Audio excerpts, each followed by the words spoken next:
नमस्कार. संघर्ष वृत्तवाहिनीमध्ये आपलं स्वागत.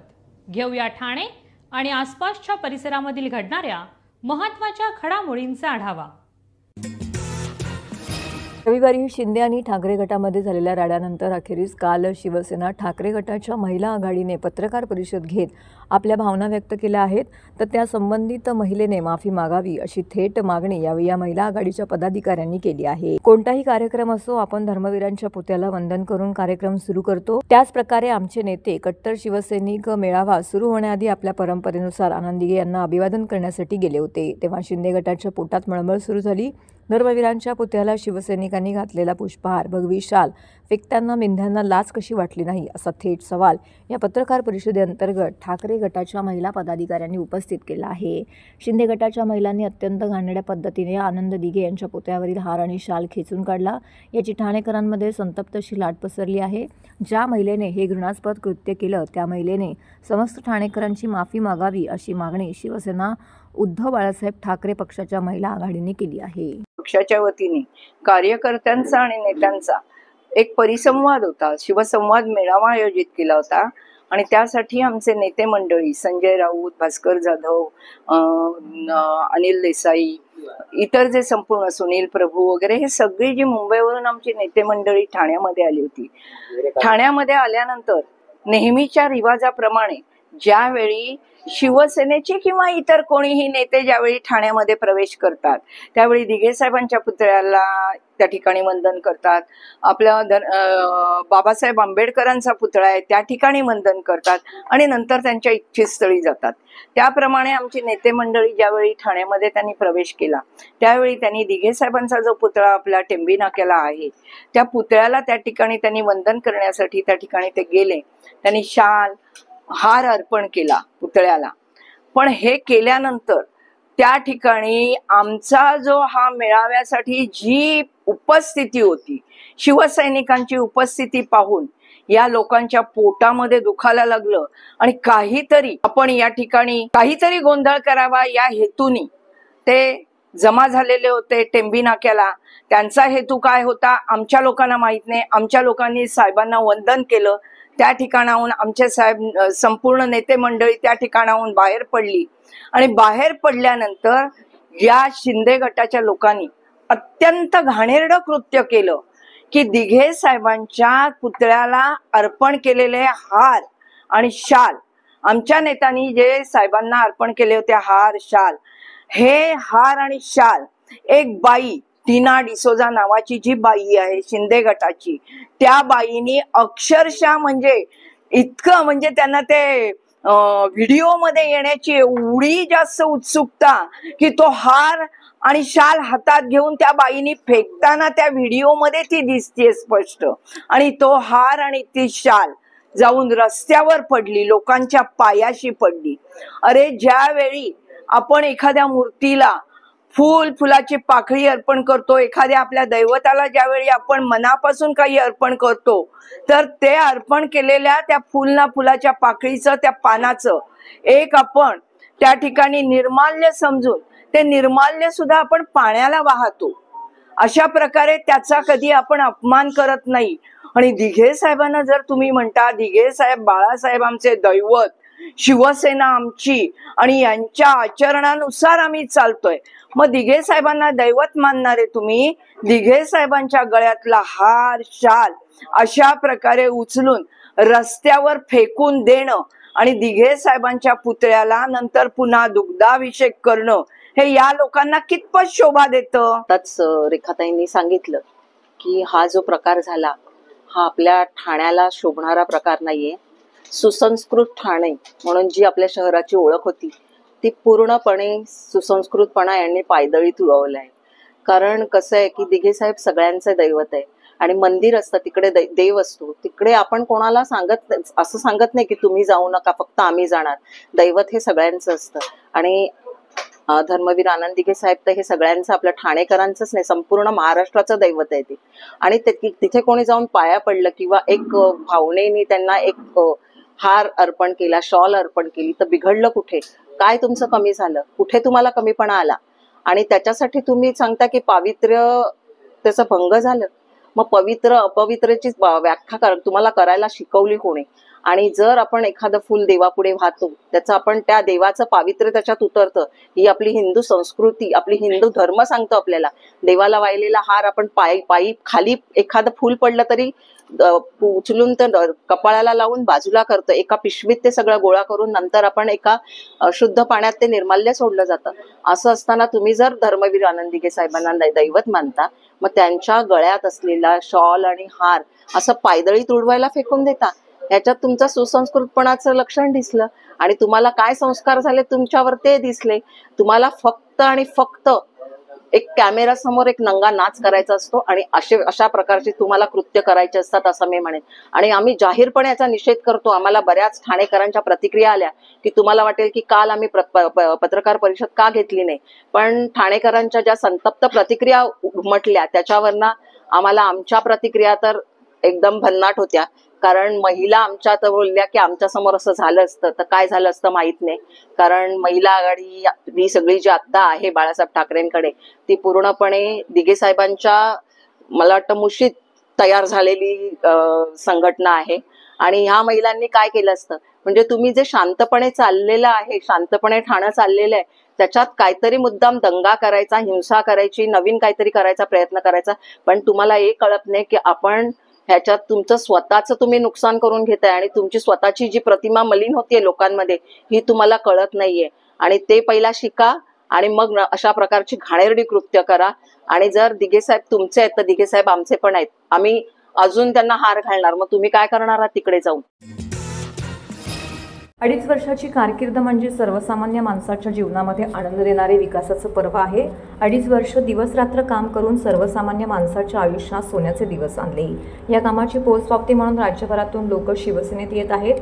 आता कितीही संकट आली तरी शिवसेनेला कोणी रोखू शकत नाही असं प्रतिपादन शिवसेनेचे मुख्य नेते आणि राज्याचे उपमुख्यमंत्री एकनाथ शिंदे यांनी केले आहे. एकनाथ पर्व या सांस्कृतिक कार्यक्रमामध्ये ते बोलत होते. शिवसेनेकडून ठाण्यातील डॉक्टर काशीनाथ घाणेकर नाट्यगृहात एकनाथ शिंदे यांच्या मुख्यमंत्रीपदाचा 2.5 वर्षाच्या कार्यकर्तृत्वाचा लेखाजोखा एकनाथ पर्व या सांस्कृतिक कार्यक्रमातून मांडण्यात आला. यावेळी उपमुख्यमंत्री शिंदे म्हणाले की एक सामान्य कार्यकर्ता असलेल्या एकनाथ शिंदेला महाराष्ट्रात एवढं मोठं पद मिळालं, मानसन्मान मिळाला, पण काही विघ्नसंतोषी लोकांना हे पसलं नाही. त्यांना ध्यानीमनी एकनाथ शिंदेंची आठवण येते असा टोला त्यांनी उबाटाला लगावला. एकनाथ शिंदे 4 भिंतीत रमणारा नाही तर लोकांच्या सेवेत रमणारा आहे. कितीही टीका केली तरी यापुढे काम करत राहणार असं शिंदे म्हणाले. कोविड होता तेव्हा काही जण घरात हात धुवत बसले होते. आपण मात्र जीवाची पर्वा न करता PPE किट घालून रुग्णांना धीर देण्याचं काम केलं आहे. 2.5 वर्षातील कामाची नोंद महाराष्ट्रातील जनतेने घेतली असं देखील ते यावेळी म्हणाले. ठाण्यात आपण वाढलो, हिंदू हृदय सम्राट बाळासाहेब ठाकरे आणि धर्मवीर आनंद दिघे यांच्या सानिध्यात कार्यकर्ता म्हणून घडलो. आता ठाणे बदलते. अनेक मोठे प्रकल्प ठाण्यात साकारले जात आहेत. ठाण्याचे माझ्यावरती आणि माझं ठाण्यांवरती प्रेम कायम आहे अशी भावना यावेळी उपमुख्यमंत्री शिंदे यांनी व्यक्त केली. खरं म्हणजे मी एवढ्या कौतुकाला पात्र आहे की नाही मला माहित नाही. कारण एकनाथ पर्व खरं म्हणजे मी एवढंच सांगतो की हे विकासाचं पर्व होतं, हे महाराष्ट्राच्या समृद्धीचं पर्व होतं, या महाराष्ट्रातल्या सर्वसामान्य लोकांच्या जीवनामध्ये आनंद भरणारं पर्व होतं. 2.5 वर्ष म्हणजे तसं बघायला गेलं तर मोठा काळ नसतो. आणि हे पर्व म्हणण्या इतकं किंवा जे काम तुम्ही दाखवलं त्याच्या एवढं, त्या कामा एवढी महानता देखील माझी आहे की नाही मला माहित नाही. परंतु मी एक कार्यकर्ता म्हणून काम केलं. मी शाखा प्रमुख, नगरसेवक, आमदार, मंत्री, ते मुख्यमंत्री झालो. एक शाखा प्रमुखाचा एक मुख्यमंत्री या राज्याने पाहिला. माझ्यामध्ये काय बदल आहे का? मुख्यमंत्री होतो तेव्हाही तसाच होतो, आमदार होतो तेव्हाही तसाच. आता मुख्यमंत्री म्हणजे मग सगळे म्हणायचे चीफ मिनिस्टर, मी म्हणायचो CM म्हणजे कॉमन मॅन. मी अनेक वेळा बोललोय ते. आता देवेंद्रजी मुख्यमंत्री आहेत, मी DCM आहे. आता DCM म्हणजे काय? Dedicated to common man. आता त्याच्याच बॅनर सगळीकडे लागायला, डेडिकेटेड टू कॉमन मॅन म्हणजे काय? सर्वसामान्य माणसाला समर्पित असं काम आपल्याला करायचं. सर्वसामान्यांची नाळ तुटता कामा नये. आपण जमिनीवरचे कार्यकर्ते आहोत. आपण रस्त्यावर उतरून लोकांना मदत करणारे कार्यकर्ते आहोत। आणि म्हणूनच खऱ्या अर्थाने आजचा हा जो कार्यक्रम केलाय, आमच्या सर्व लाडक्या बहिणीकडे आहेत, मीनाक्षीताई, त्यांची सगळी टीम, या लाडक्या बहिणींनी हा कार्यक्रम आयोजित केलाय। म्हणून जिल्हा विधी सेवा प्राधिकरण ठाणे यांच्या वतीने बेटी बचाव बेटी पढाव या उपक्रमाला 10 वर्ष पूर्ण झाल्याच्या निमित्ताने सकाळी जनजागृतीपर प्रभात फेरी काढण्यात आली होती। जिल्हा व सत्र न्यायालय ठाणे येथील प्रमुख जिल्हा व सत्र न्यायाधीश श्रीनिवास बी अगरवाल यांच्या मार्गदर्शनाखाली जिल्हा विधी सेवा प्राधिकरण ठाणे यांच्या वतीने बेटी बचाव बेटी पढाव या उपक्रमाला 10 वर्ष पूर्ण झाल्याच्या निमित्ताने सकाळी जनजागृतीपर प्रभात फेरीचं आयोजन करण्यात आलं होतं। रॅलीच्या उद्घाटन सोहळ्यात जिल्हा न्यायाधीश ठाणे VL भोसले, मोटार अपघात दावा न्यायाधिकरण ठाणे सदस्य SN शहा, मुख्य न्यायदंडाधिकारी ठाणे SK फोकमारे, 7वे सहदिवाणी न्यायाधीश ठाणे SC डोईफुडे, जिल्हा विधी सेवा प्राधिकरणाचे सचिव ईश्वर सूर्यवंशी, जिल्हा शल्य चिकित्सक, जिल्हा सामान्य रुग्णालय डॉक्टर श्री कैलास पवार, जिल्हा माहिती व बालविकास अधिकारी संतोष भोसले यांच्या हस्ते झाले। सदर जनजागृती प्रभात फेरीमध्ये न्यायाधीश, विधिज्ञ, न्यायालयीन कर्मचारी वर्ग, विधी महाविद्यालयाचे प्राध्यापक, विधी स्वयंसेवक तसेच जिजाऊ सामाजिक व शैक्षणिक संस्थेचे पदाधिकारी, विद्यार्थी उपस्थित होते। बेटी बचाव बेटी पढाव या उपक्रमात जिजाऊ संस्था सहभागी झाली होती। सदर उपक्रमात येऊर अभ्यासिकेतील विद्यार्थिनींनी लेझिम नृत्य सादर करून रॅलीमध्ये सहभाग नोंदविला।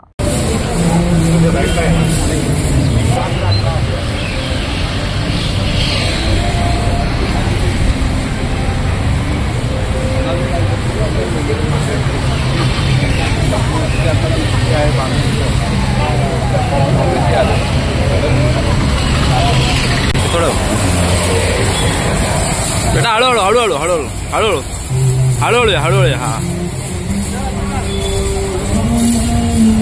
या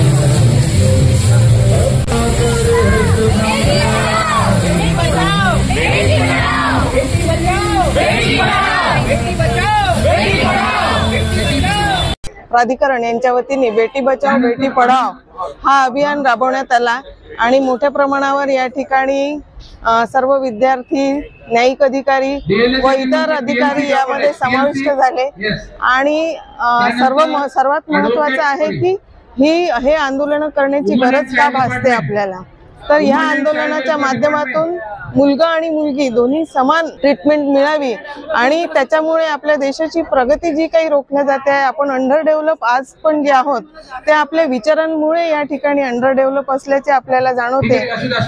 बऱ्याच वेळेला आपण कर्ज घेतो ते मुलींच्या लग्नासाठी आणि मुलांच्या शिक्षणासाठी, तर हा मूळ भेदभाव जो आपण करतो तो आपल्या घरातूनच मूळ भेदभाव सुरू होतो आणि या सगळ्या गोष्टींची पायामुळे आपण उखडून काढली पाहिजे।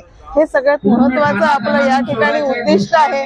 त्या दृष्टिकोनातून हे आंदोलन आहे आणि हे आंदोलन स्वातंत्र्याच्या अनेक वर्षांनंतरही आपल्याला करावं लागत आहे, हे दुर्दैव आहे, परंतु हे आंदोलन लवकरच आपलं थांबेल अशी आपण आशा बाळगू। आणि आजचा हा कार्यक्रम अतिशय सुंदर जिल्हा विधी सेवा प्राधिकरणाने आयोजित केलेला आहे, त्याबद्दल मी त्यांचे खूप खूप अभिनंदन करते। धन्यवाद। भारताचे प्रधानमंत्री यांनी जनजाती गौरव दिनानिमित्त प्रधानमंत्री जनजातीय आदिवासी न्याय महाअभियान सुरू केलं आहे। देशातील 75 विशेषतः असुरक्षित आदिवासी गटांचा विकास करणे हा या अभियानाचा उद्देश आहे। प्रधानमंत्री जनजातीय आदिवासी न्याय महाअभियान अंतर्गत आदिम जमातीतील पात्र कुटुंबातील देशात 4.90 लाख लाभार्थ्यांना लाभ देण्यात आला आहे। त्याच धर्तीवरती ठाणे जिल्ह्यातील अंबरनाथ, भिवंडी, मुरबाड, शहापूर, कल्याण तालुक्यातील वर्ष 2024-25 अंतर्गत प्रधानमंत्री जनजातीय आदिवासी न्याय महाअभियान अंतर्गत आदिम जमातीतील सर्वेक्षण 13,032 कुटुंबांचं करण्यात आलं असून 12,237 पात्र घरकुल लाभार्थी संख्या तर घरकुल मंजूर लाभार्थी 6,462 संख्या आहे। कातकरी कुटुंबांना घरकुल देण्यासाठी जिल्हा परिषदेमार्फत मिशन मोडवर कामकाज करण्यात येत आहे।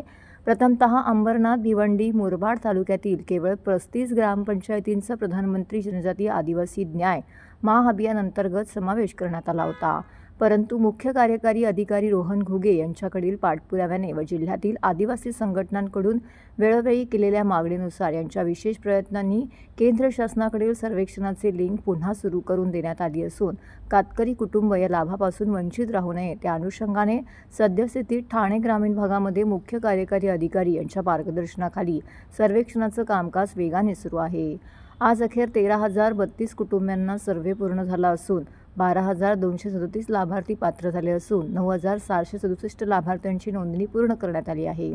तर 6,462 कुटुंबांना मंजुरी देण्यात आलेली आहे. तर 6,462 घरकुलांना मंजुरी देण्यात आलेली आहे. कोणतंही कुटुंब सर्वेक्षणापासून वंचित राहणार नाही याची विशेष दक्षता घेण्याबाबत सर्व तालुकास्तरीय यंत्रणेला जिल्हा परिषदेचे मुख्य कार्यकारी अधिकारी यांनी सूचना दिल्या आहेत. जिल्ह्यातील सर्वच तालुक्यातील सर्वेक्षण युद्धपातळीवरती सुरू असून सर्वेक्षण अंतिम टप्प्यामध्ये आलं आहे. ठाणे महानगरपालिकेचा पुढील लोकशाही दिन 7 एप्रिल 2025 रोजी आयोजित करण्यात आला आहे.